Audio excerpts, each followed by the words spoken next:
My name's Alan Jones. I'm a college baseball official and a retired police officer with the Champaign County Sheriff's Office. I served 30 years, retiring as the chief deputy. In law enforcement then and now, there are essentially two different mentalities. There's the warrior mentality, which puts an emphasis on fighting crime and officer safety. They're soldiers fighting an enemy force in a community, fighting the war on drugs and the war on crime. Every encounter is part of that war, and the way you treat people doesn't necessarily build cooperation and trust in the community. And there's the guardian.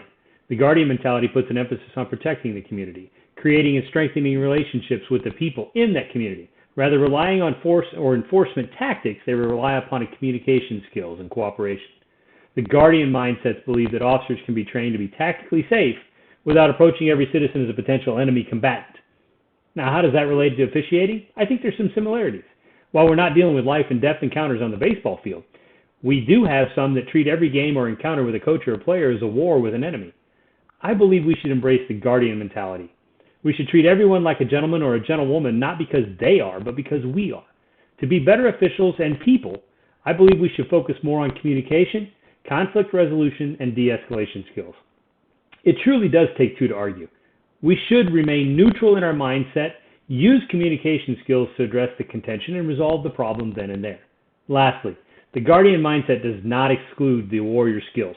A guardian does not equal a wimp. We must have the skills to de-escalate, but be savvy enough to know that enforcement action has to be taken at times, and we need to take it. I hope this little piece of information provides some value to you, and you're able to apply it on the field.